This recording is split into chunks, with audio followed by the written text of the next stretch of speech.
Hey designer, Alex here, welcome to the channel and welcome to this new video series here on the channel, which is all about designer money. Over the next 52 weeks we are going to explore how can we as designers make money. We are going to explore some more obvious ways and some ways you probably didn't think about and probably didn't take into consideration. So every single Friday you can check back here on the channel. There's going to be a new way and a new method for you to make money as a designer. If you don't like this week's method, you can check back next week and make sure to hit that subscribe button not to miss out, and you can also turn on those bell notification icons so that you're going to get notified every Friday when I launch a new video. This is the insert for my course 101 ways to make money as a designer, and you can check it out by going to my membership. A link is going to be down in the description below. You can check out my membership for all of my courses, all of my design products, practice files for these YouTube videos, private access to the Facebook group, mentorship and much more. So if you're interested, make sure to check out. A link is going to be in the description below. Now without any further ado, let's check out this week's method.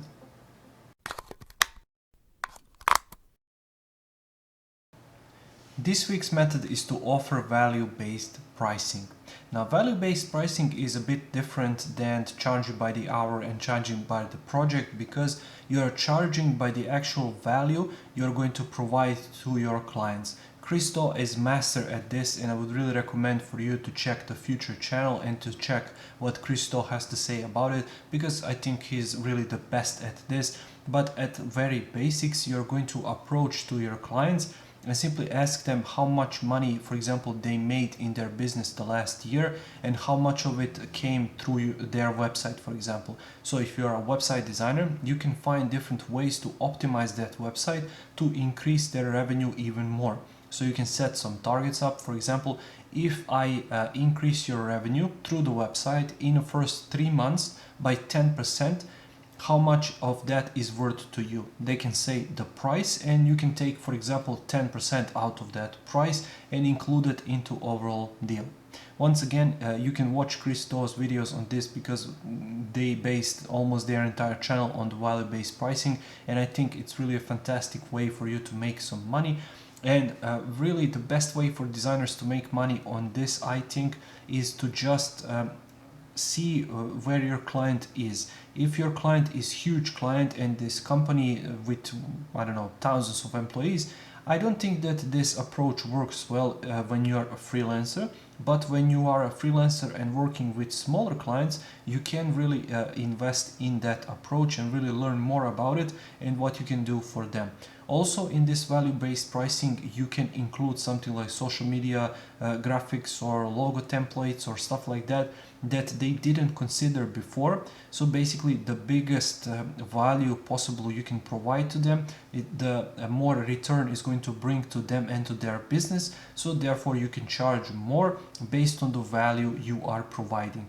So for example, if your social media campaigns are not converting well, if I bring you my design abilities and create design templates which are going to help you speed things up a lot and going to bring you better conversions than before, how valuable is that to you? And then you can agree on a percentage of that. So for example, if they're selling physical products, if they get $10,000 in sale at the moment, if you can increase that to, for example, I don't know, $15,000 in the first 6 months, let's say, how much is that worth to you as a client? Therefore, you can agree upon a certain percentage either out of those sales, or you can include that particular sum of money into a deal with that client.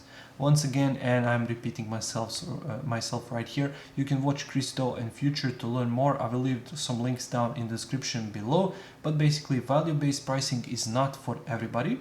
It's just, I think, in my opinion, for designers who have been in this game for long enough to understand the clients, to understand the business, to understand the market, especially to understand the niche. Because if you are in a particular niche, and we spoke about niches before, you can check out the video in this playlist to learn more about what they are and how can you improve your business by focusing on a simple niche.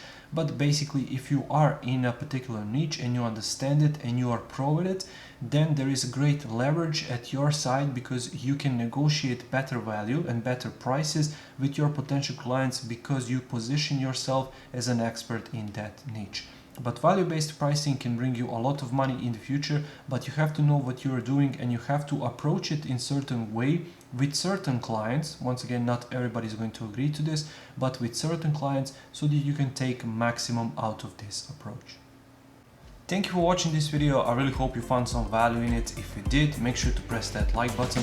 I upload new videos here on the channel every single week. So if you like this one, make sure to subscribe and make sure to check back next Friday when I upload a new video here to the Designer Money playlist. If you don't like this one, check back next week and see if that one is a good fit for you. And also don't forget to check out my membership. Link is going to be down in the description below if you want to get all of my courses, all of my design products, all of my practice files for these YouTube videos, private access to the Facebook group, mentorship, and much, much more. So thank you once again for watching, and I'll see you in the next one. Take care.